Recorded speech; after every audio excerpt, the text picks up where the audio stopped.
Businesses thrive by knowing customer insights because today's insights are tomorrow's facts. At iResearch, we live and breathe insights. And despite searching high and low, we were unable to find a customer insights podcast that answers one of the most important questions in business. Why do customers do what they do? So we launched one. Hi, I'm your host, Darshan Mehta. On this episode, I'm talking to Alex Montas Hernandez. He is a marketer with deep experience across all channels, including growth, performance, content, and brand. He has over 3 decades of experience in the marketing world, thriving in both big corporations like Verizon and Bloomberg and mid to small startups such as BENlabs. He is currently the EVP of Marketing and Growth at BENlabs, where he oversees all marketing for the company. Welcome, Alex. Great to have you on the show. Super excited to be here, Darshan. I think it's such a pleasure to meet you.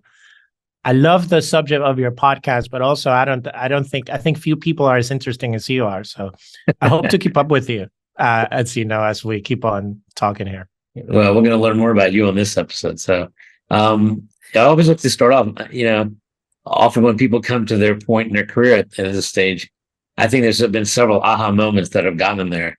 And I think you and I talked briefly, and I know there's several aha moments that have gotten you where you are. So please, if you don't mind, share with us the aha moments that have gotten you to where you started and where you are now, and some of the moments that you can share with us.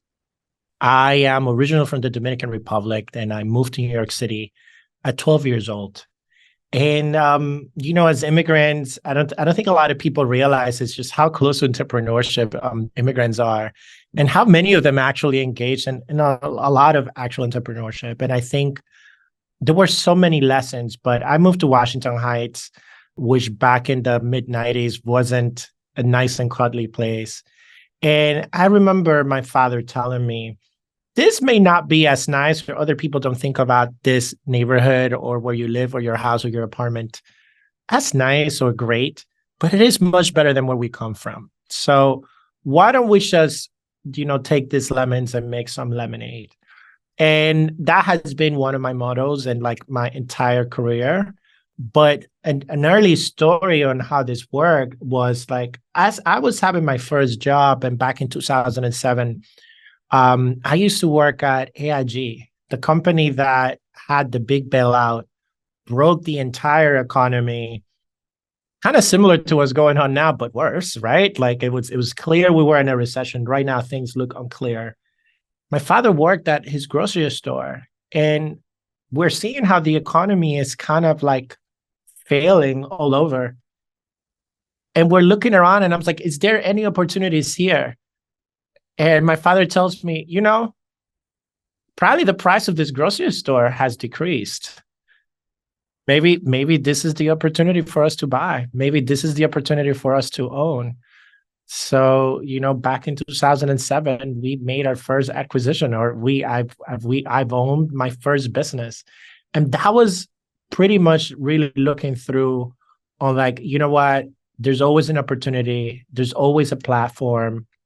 And I think for me, that was the first insight and the first time that I realized, I was like, what, even when we think there are bad times, we're going to be able to kind of make things work. So that's number one. I don't know if you have any questions. I could stop there. Well, I'm curious. You mentioned something about immigrants having a built-in sense of entrepreneurship. And I'd like you to explain that more. And why do you say that? I think if you think about like the history of America, if you think about the fact that they came from England, they settled here, right? Whoever is doing that, whoever is leaving everything behind, their country, their people, their family, naturally may have a higher tolerance for risk, right? Naturally, they have this, I'm going to figure it out mentality, right? And I came in at 12, so I cannot say it's as big as my father's was, but my father was a professional in his country with college degree. He was actually a teacher. He comes here, he cannot exercise, none of that. So now he becomes a cabbie. Now he starts, selling, going to Pennsylvania to some auction and then like buying cars and selling them back here in New York.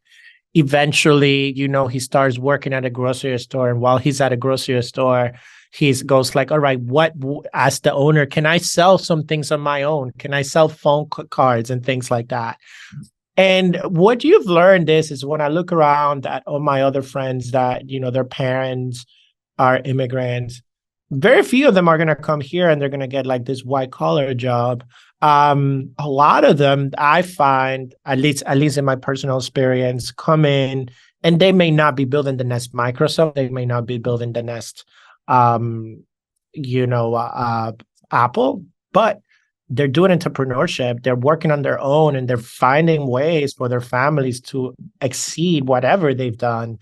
And for me, that's a great measure of success. Like when my father was getting his citizenship, they asked me like, why? All right, I was his witness. And I was like, he has 3 kids.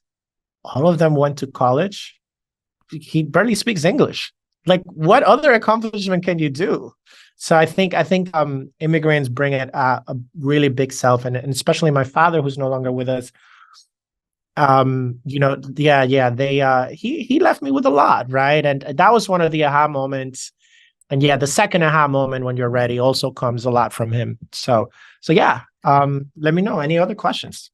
So build on that. I think what I'm hearing from you is there's a certain amount of hunger that immigrants have, and that's what drives them. And in that sense, you have hunger.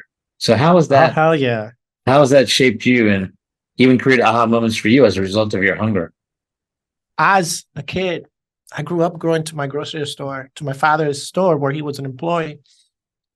Eventually, we buy the store, as I just mentioned a few minutes ago. And I'm also working. I'm working at AIG. Things are going okay. But I was like, I can do better than this. We have to start thinking through how can I don't want a 9 to 5 or just a 9 to 6. I want to keep on going and improving in my career. And I know for me, I started looking around and as everything, now we own this business. And as I'm in the store, I was like, okay, I put a sign outside. Do more people come in? I changed the price. Do more people buy? I adapt the inventory. And I realized I was like, oh, I'm doing marketing. And then I'm like, I don't want to just do marketing at the grocery store level. Can I do it at a bigger level? So I got an MBA. And at the time, we didn't have now we have a lot of startups where you can go and do like digital marketing and things like that. I didn't have that opportunity. So I had to straight up go to school, learn principles of marketing and branding. And next thing you know, I remember interviewing at Mars Chocolate. And one of the reasons, right, Mars Chocolate is this company, and I think in the past, a lot of people knew it. You obviously are familiar with it. They own all these amazing brands, M&M, Sneakers, some of the top chocolate brands in the world. One of the most, right, M&M's, right? It's such an amazing brand. I don't know. I heard like 1,000 people apply for the opportunity to be an intern, and I was able to get through somehow. And they smell that hunger. Because they asked me, it's like, what do you know about chocolate? I was like, I can tell you people buy it in my store. And I know that if I put it right before they're about to come out, it's an impulse purchase. And I can tell you that I'm going to sell more on Halloween. So I know that Halloween, Super Bowl, all of these other things. So all of a sudden, I was able to take this other experience, parlay it for a whole lot more. And now I'm able to do a lot of that. And then for me, I was like, okay, how can I take this experience and then build up on top of that? And that has been the story of my career, where eventually I went to Verizon. At Verizon, I had the opportunity of having 3 different roles, took a step back, had an agency, eventually went to Bloomberg Media. We were able to grow that business tremendously, come to BENlabs after Bloomberg, have 3 promotions here. And a lot of it is like, if you ask me today, do you want more? And the answer is hell yeah. It's hell yeah. But as you're doing all of these things, I'm also thinking through how, what am I learning and what are the things? So yeah, that's the quick answer. As an immigrant, as seeing my father who came from virtually nothing, like, I like to tell this story of like when I was 4 or 5, looking up at my roof and it's just like blowing away because it was a hurricane. Just like I come from like literally not having a roof, or my father comes from that, to now I'm in this beautiful house in Montclair. And now I'm like, how can I give my daughter a better life than the life that my father gave me? And I think like That's very much an ethos here in the United States, because this is a country built by immigrants in many different ways. It started up by immigrants, and that hasn't changed. And in very small ways, that keeps on happening each and every day. So what are the aha moments that you've had in your marketing career? We always talked about opportunity. There's always an opportunity. There's always the opportunity to do more. But I think that the second thing that you realize as a marketer is it's like you have to be differentiated. And the best way of being differentiated is by being yourself. I'll tell you about how I apply this to my own personality. Like when I was in college, I had to decide whether I was going to keep my accent. And as you can hear, I have this blend of a New York accent and a Hispanic or Latin accent. And, I remember going to school and they've asked me, I remember at the point I felt very self-conscious about it. So I took some accent reduction classes. And the teacher first, maybe day number 2 or first day was like, unless you're going to be an actor, just so you know, you don't need this because this is what makes you you, right? Talking back to my father, he goes like, you are a tall guy, you're a guy of color, give them something to hear, that may be your accent, give them something to look at, be sure to make sharp. But how do I take that into marketing? Because now I'm thinking, okay, I'm building this brand, I'm building like trying to be authentic.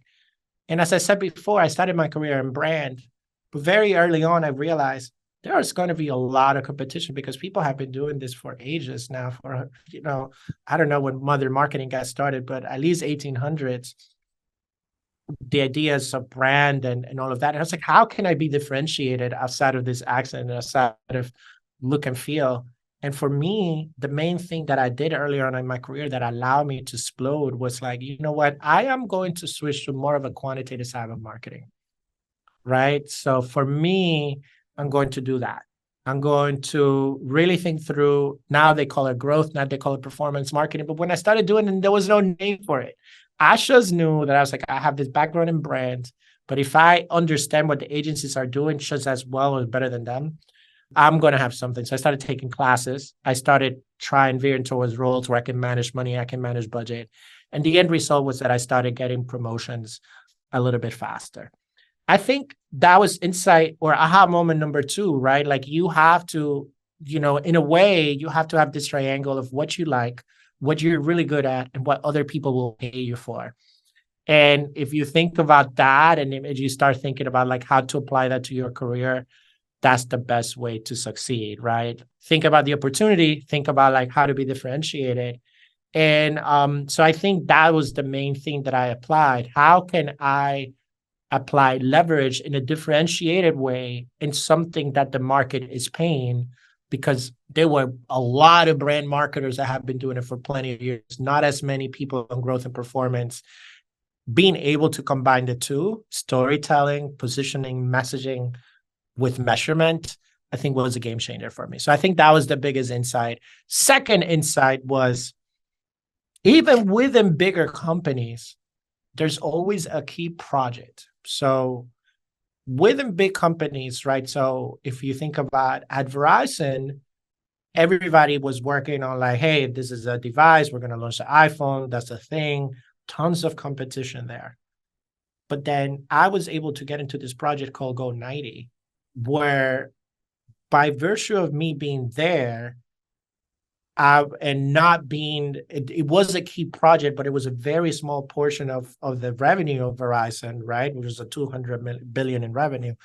This thing that makes millions, I was able to advance a lot faster because, I came in as the head of content, and next thing you know, 8 months later, they're like, well, we need a head of sports marketing. And even though I'm part of this huge, the biggest telecom in the US, now all of a sudden, back-to-back increases in responsibilities. And I'll tell you, that product failed, but then that allowed me to go to Bloomberg when they were running their first product, their first direct-to-consumer product. So now Bloomberg has their big old terminal, but as they grow, I was able to figure out, hey, there's this niche that is important to the CEO that if we make it work, is going to do that. And then I did the same thing here at BENlabs. I joined their smallest division, showed success, and then I was able to parlay that into bigger and bigger roles. So I think those are the 2 factors that I think being differentiated and always looking for an opportunity where like, okay, now that I know my skill sets, where can I leverage it better? And I'm always have been very surprised that I could be an entrepreneur Even within bigger companies, I can find this pockets of or niches that will allow me to grow. You mentioned the word insights, and I'm curious, how do you define insights? I think a lot about insights because my world is full with data, right? All of these numbers, 100,000 installs or 100,000 users, or the ratio of free to install is 30%. I mean, I don't know if you got anything out of that, but insight is when you take this data and you go like, you know what? When we increase free to install to 40%, or the few months that we've seen this increase, we see a direct impact in revenue, right? So I just gave you a bunch of numbers, but the insight was when we change this number, we get more revenue. And I use those insights both in my career, right? Okay, I noticed that in Go90, even though the product didn't work out, I was able to like leverage it and to get my career better. But same thing from a consumer standpoint. If I look at this data, we look how they're performing. I run experiments. We go like they like, for example, I run A/B tests like all the time. A lot of it testing messaging.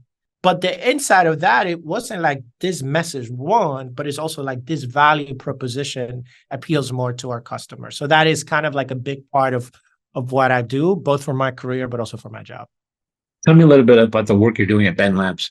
So at BENlabs, we have B2B division and we have a B2C division, or a direct to creator division. We'll tell you what it means is, but basically our bigger division, our B2B divisions, we have an AI product that allows you to really hone in on your audience. What we do is like we have data of, around 20 million creators on YouTube and other platforms. And then we're able to really give you insights on not just who your audience is, right? Like if you are a beauty brand, you go like, okay, I have women and all of that. We're able to go like, hey, you're a beauty brand, but did you know a segment of carpenters are using your cream to like massage their hands before they do something? Did you know that? Because there's this contingent of carpenters that for whatever reason are buying your brand. So we're able to use AI to provide those sets of data. And then we use AI to then like run campaigns and then use machine learning to understand how we can improve that. So that is one half. The other half is a direct-to-creator business. We have this creator business called TubeBuddy. And what we do is we help YouTubers grow their channel faster. And the way that we use AI is like, there's the conventional, like we help you with your titles and we help you with things. But now we have tools that allow you to go like, hey, if you upload this video, these are the places that you should cut in order to make short videos. If you have 2 thumbnails, this is a thumbnail that is likelier to get you a higher click-through rate. And what we do is we take the data of all 20 million creators to find out what people are like. And then we try to use predictability to find out what factors help you grow. So those are at a high level, like we apply AI to those 2 businesses. And then, it has been a really interesting kind of like journey here. So you mentioned AI, and how do you think AI is going to be shaping the future of marketing? And what are some of the most promising applications of AI in the marketing field right now that you've seen? All right, so I think there's a present and the future. From the present standpoint, today I am able to. I think the biggest change I've seen is content creation. Even for myself, I am able to now get on my camera, create a video, and edit it within 30 minutes. And then like I have a pretty solid video with captions, everything. Like it shows me like a transcript and I'm able to like just take out the ums and the ahs. A year ago, I wasn't able to do that. Now we have all these tools that allow you to do that. So my content creation on a video is exploding. We all heard about ChatGPT. There's this other tool called Claude, very similar to ChatGPT, that is an amazing writer. And my team has used that to like really accelerate the way that they do SEO related content. And our SEO has grown 50% just by leveraging AI for the first pass, then having an actual writer kind of like edit, do things. Whereas it would take a week or 2 days to do things. Now they're able to create blogs in like a day. So that is a current example of how we're using AI. I think more and more what's going to happen in the future is like AI is going to be able to take all of your data and it's going to make recommendations. and is going to be like, hey, based on this is what is happening at BENlabs, right? Like, this is the audience you should be testing. This is the targeting you should be doing. This is the value proposition that it worked, and it's going to proactively look at your data and it's going to give you a recommendation. And I think the human factor is going to be, it's like you could take that recommendation, just do what it tells you, or you could then do a remix using your own human insight. So I think everything is going to be impacted. I talked about content. I talked about strategy. Paid media right now is AI. Everything is run through that. But more and more, like everything, an email is going to be pre-written by AI, or AI is going to be looking at what emails are being written and they're going to make it better. I think end all be all is just going to accelerate marketing, is going to give you better tools to do it faster. And we're seeing that today. What role do you see increasing more and more AI? And you're seeing new tools on the horizon, and you think you're going to change the landscape even more? Oh, hell yeah. We're just getting started. I think right now, as human beings, we go like, all right, for example, you have this podcast and somebody's going to edit this after the fact, and somebody's going to, maybe upload it to YouTube or whatever it is. And I think right now that person can do that a whole lot faster than they did it last year. But in the future, this person may be replaced altogether. Like that, you said that, all of that, it may give you like, you know what, AI already kind of knows. They're going to look at your prior videos and they're going to go like, oh, he likes them like that. And then it's going to get you 90% or 95% of the way there. And then it's going to be up to you. Do I want to now have this human thing? Because I think where humans are going to excel is the art and the creativity. But I think generative AI is able to go like, okay, this is how he likes things. We're going to keep on doing it this way, which is getting started. And again, the strategic part of it, I think I'm going to have a companion every day that is going to be like, I don't know, whatever. Jarvis is the guy from Marvel that Tony Stark uses. I think more and more they're going to wake up, hey, Alex, these are your opportunities for the day. What do you think? So I think we're very close to doing that. So I'm curious, what area do you want to delve more in the future, either in marketing, performance marketing, or even AI, that you want to really develop a deeper understanding and knowledge of? I think that as AI and all of these things come on, especially for me as a leader, I am practicing more humanity, connection, being positive. That is an insight that honestly, that I'm like, you know what? There is such a value in being a positive person. Why do I tell you this? We're going through hard times. There's such a value in being able to rally people, being able to go like, hey, this thing is going to pass, or this is how you leverage this. That machines are not going to do. The machines are going to take over, right? As a performance marketer, I know that machines can count a lot faster than me. I know they're going to do this strategic thing. And, the more that they take over that stuff, the things that matter to me, or the things that I'm working on a lot more, is just like, okay, I'm in the C-suite. Do I understand what sales needs? Do I understand what product needs? And I think for me, being more of a human being is going to be a strategy for success. And for me, that's the latest aha moment, right? The more earlier in your career, yes, you want to be differentiated. You want to learn techniques. You want to learn performance marketing. You want to learn how to do Facebook ads. But the latest aha for me is that if what got me here will not get me there. And my humanity is what is going to continue to differentiate me. And for me, that has been the biggest thing that honestly, I'm going to put a reminder on my desk or something. Be positive, be human, connect. And if you do that, it's okay for AI to take more of the technical aspects of my job, because that connection, that positivity, if I'm positive, they're not going to bring that. They're not going to bring that. And again, if you're early in your career, if you're listening to this and you're early in your career, for sure, learn the techniques, learn performance marketing, learn how to use ChatGPT to use performance marketing, get ahead of the game. And I'm doing that too. So you're competing with me.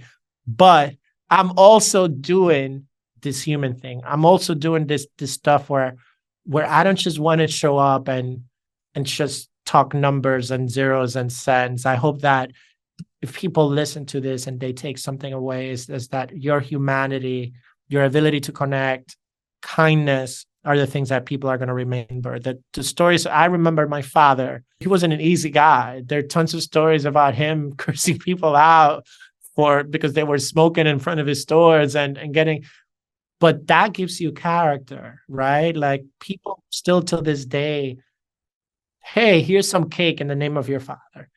And I think for me, as I start thinking through what happens in my career, I'm going to be a much better marketer the more that I care about what's going on with my colleagues, what's going on with my direct team, how can I rally them better? So I don't, that wasn't part of what the No, I think it's interesting because what I'm gonna ask you now is what happened or what led you to the doorstep, bringing more humanity in all your work. I mean, I think that's very interesting. I think you're onto something because I think this is something that has probably changed. I think post COVID, I think people are looking for more meaning, more substance in their lives. And at the end of the day, regardless of the technology, it's still going to boil down to humans interacting. But I'm curious, what specifically happened? Because I can tell this is an emphasis you really want to pursue at great depth. So I'm curious what transpired or what event happened that made you, arrive at the doorstep of bringing in humanity. I think the biggest aha moment is I start thinking about one of the reasons I got my current job was I met the CEO of this company 7 years ago. He was working with our Verizon account. And without getting too much into details, he was the head of sales at his current company. And he was, but this amazing, intelligent, smart human being. And I remember when, the outcome that he wanted didn't take place, I was like, you know what? Why don't we go out to dinner? I'll tell you what went wrong and I'll tell you how you fix it. I didn't have to do that. Right? I didn't have the time to do it. I didn't have the time, I swear. But this man left us an impression. So I felt like I had to do it. 5 years later, apparently this man also left an impression on other people enough where he's the CEO of his current company. And he called me when he needed help growing his latest division, his direct-to-consumer division. So that is insight number one, right? There is me being human 7 years ago, just for the sake of being human, paid off years later. But when I start thinking about where technology is taking us, because I am so close to AI, writing a cover letter, writing a comment on LinkedIn, all of those things now are being automated. But I was reading this post on LinkedIn about how this lady failed 7 times on her way of becoming an entrepreneur. It's there's no way ChatGPT wrote that. I want to get to know this person. I saw this interesting lady on Instagram, she's 70 years old. She has this beautiful outfits, pink and brown and all of that. And I was like, lady, you look amazing. I think I would love to be your friend. She replies back, come to my store. And all these moments of serendipity are adding up to me where we are in this weird economy, now I'm realizing that the more and more I go to dinner, the more and more that I connect with human beings. And also it may have been COVID. The more and more I go hey, I'm having the situation. It may be TMI. I've been finding myself saying, this is TMI, but I need to give you something before you leave. And I'm realizing that is not only helping my career, but also is allowing me to be happier in my day-to-day because I'm coming up as authentic. And this is beyond my accent. Now you're seeing the true me. And this all feeds everything. This feeds my career. This feeds the relationship with my daughter. This feeds the relationship with people. And then it's also understanding as you get older, it's not just working hard, it's also really thinking through about what other people need and being a servant for people. So anyway, those are some examples at a high level, but just getting this job was a result of being human. And as I think about where my career is going to have it's just as a more of a senior leader, as a head of marketing, is going to be more other people appreciating my humanity versus he can work this AI faster. If you could have lunch or dinner with anyone in digital marketing, performance marketing, or AI, who would it be and why? That's a great question. I mean, it may be too close to home, but I would love to talk to Bill Gates. I think that if you looked at his documentary on Netflix, this guy goes to a cabin by himself once a year and reads tons of books. He's a futurist. right? He was able to kind of look at vaccines. He was able to kind of do all of that, and he was able to predict this AI thing and a whole lot earlier than we saw, right? And this is because he's in the future. And I think there is a selection of people that are at the edge of where humanity is, and because of that, they're able to look where things are going. And I think Bill Gates is one of those guys. And I think at the end of the day, he's also trying to do good for the world. So it's just like, yeah, he can tell me about my career. Obviously, he can tell me about AI, but also he's trying to impact the world in a positive manner. Is he perfect? Probably not. We've all learned things about him. And I think that I'm trying to learn from people that are not perfect and have not gotten that get in the way. I think that all of us believe that in order to succeed, we have to be these perfect people. But I am trying to learn a whole lot more from people that have failed, people that continue failing. And I think he's, obviously, he did Microsoft early on. But when you look into his life, it hasn't been perfect. And I'm interested in learning how that works and how he has his outside success. Yeah, there's a lot to be learned. When things don't work out, that's often the best breeding ground for learning, right? And I think that goes back to something you said earlier. There's always opportunity in any given situation. You have to look for it and uncover it. But it's often there, and it's not too far down deep that you can't discover it. And I think that, I mentioned joining that product at Verizon. That product ultimately failed. And at that time, I had to make the decision. It's like, do I stay in this company? Am I learning and all of that? And I felt like, you know what, this was such an amazing opportunity. It's going to be tough to replicate it. And I had my daughter. My parents had recently passed away. And I was like, this feels like a time to jump and maybe pursue something else. And if I hadn't pursued that at the time, if I hadn't taken this FY or not failure, we couldn't save it. I was not going to save it. But that led to something else, right? That led to like, you know what? I took a risk, and that risk eventually paid off to like where I am today. But I know like I'm going to have to continue failing. I'm going to have to continue taking risks. If I'm only winning, I'm not in the right place. I'm not learning. And people that can teach me how to do that, because I do think there is a trick to doing this and somehow parlaying that into success is kind of what I'm looking for in the future. Nice. Well, I'm looking forward to talking to you again once more of this AI stuff comes out, and then I'll come back to you and you can tell me what's happening in the world of AI. So I want to thank you for joining me, Alex, and I look forward to talking to you again. Awesome. Thank you so much, Darshan. Have a beautiful day. You too. Getting to AHA was brought to you by iResearch.